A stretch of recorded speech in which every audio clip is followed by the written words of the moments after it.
Saraswati recording studio Siswa. आरती के बेरा भेले होय छै देर हो, सेवक दर्शन करे ले ढेर हो।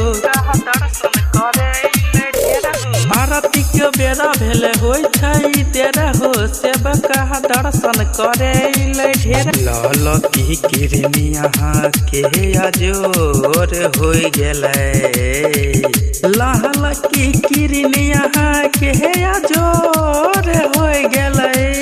तोहर करके बोल है रे कोयलिया, जगा बह माय के भोर भ गेलै।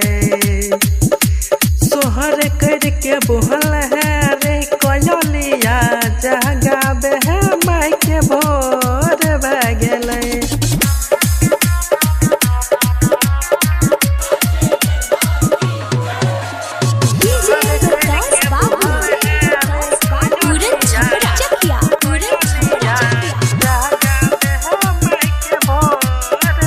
Saraswati recording studio सिस्वा।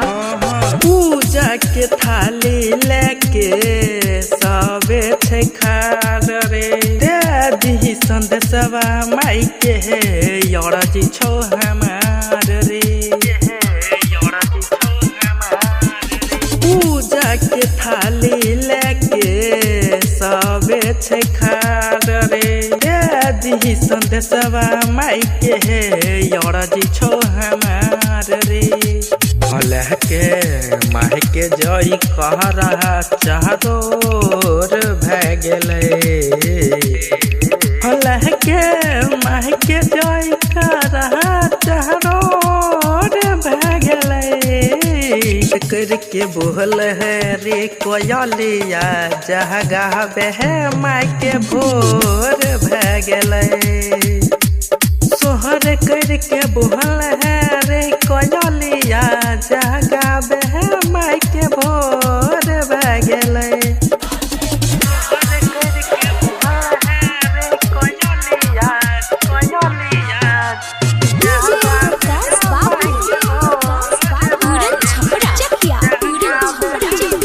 Saraswati recording studio Siswa. Writer Deepak के संगे सुबोध अमित रे, मीठी मीठी बोल के जगावे है छलो अनुरोध रे। राइटर दीपक के संगे सुबोध अमित रे, मीठी मीठी बोल के जगावे है छलो अनुरोध रे।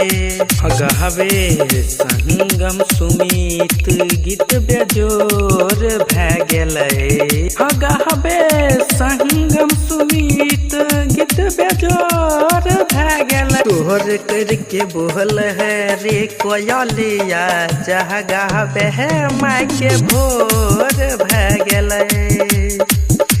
सोहर करके बोल है रे कोयलिया, जगा बह माय के भोर भ गेलै। जय मां सरस्वती रिकॉर्डिंग स्टूडियो सिस्वा।